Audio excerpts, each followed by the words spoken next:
Life hack na walang silbi. Kung ayaw mong mautangan, edi utangan mo muna sila. What? Pag wala silang pera, edi wala rin silang ipapautang. Tandaan, hindi lahat ng life hack may silbi. Life hack na walang silbi. Kung tinatamad kang pumasok tuwing Lunes, tumingin ka sa payslip mo. Malay mo, sipagin ka. Tandaan, hindi lahat ng life hack may silbi.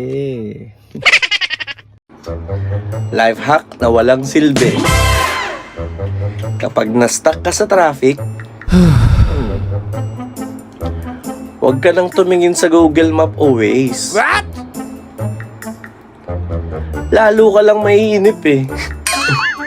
Tandaan, hindi lahat ng life hack may silbi. Life hack na walang silbi. Kung mataas ang Meralco bill mo, hatiin mo sa dalawa. What? O di ba? Mas maliit na. Tandaan, hindi lahat ng life hack may silbi. Life hack na walang silbi. Para sa mga addict sa Netflix kagaya mo, huwag mong pindutin ang next episode. Hintayin mong kusa siyang mag-next. Tignan natin kung di ka mapuyat. Tandaan, hindi lahat ng life hack may silbi.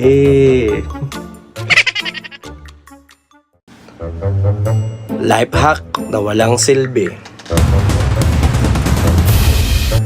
Kapag malakas ang ulan, may bagyo,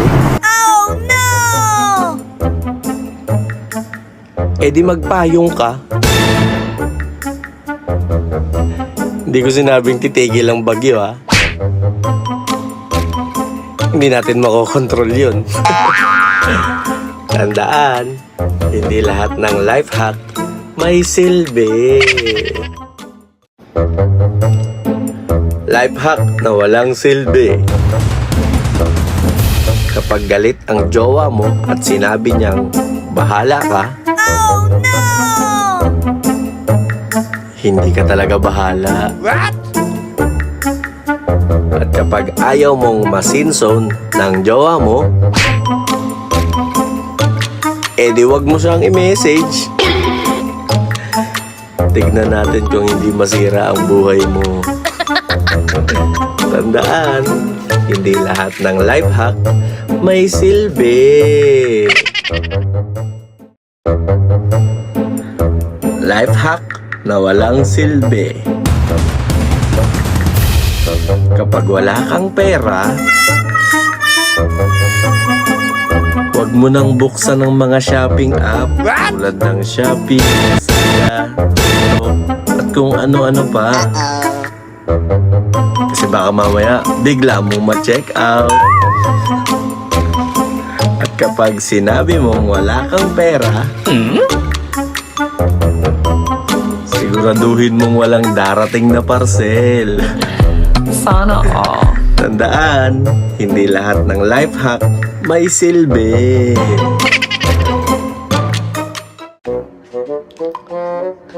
Life hack na walang silbi. Kapag may unknown number na tumatawag sa'yo,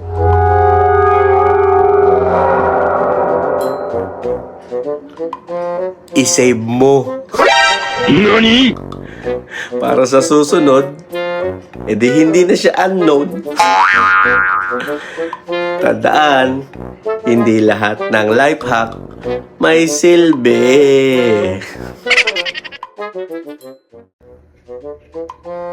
Life hack na walang silbi. Kung gusto mong humaba ang weekend mo, umabsent ka sa Monday. Oh. Alam ko gusto mo rin.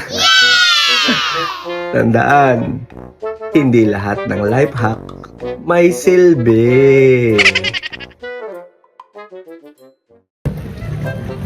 Life hack na walang silbi. Kapag sinabi ng jowa mo na isa lang daw ang bibilhin niya sa Watsons, maniwala ka na lang. After 30 minutes, what? Thank me later. Tandaan, hindi lahat ng life hack may silbi.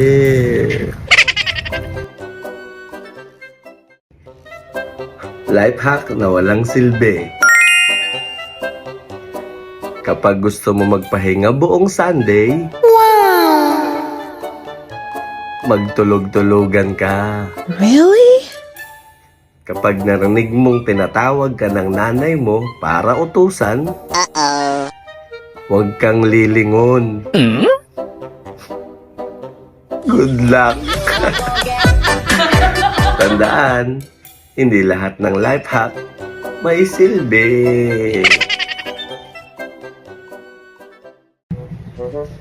Life hack na walang silbi.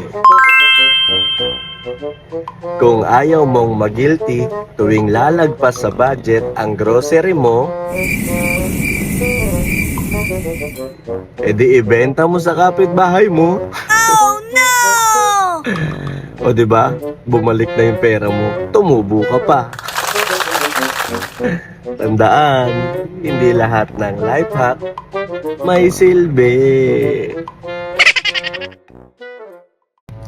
Life hack na walang silbi. Kung mabilis kang mapagod tuwing nagja-jogging ka, edi mag-commute ka.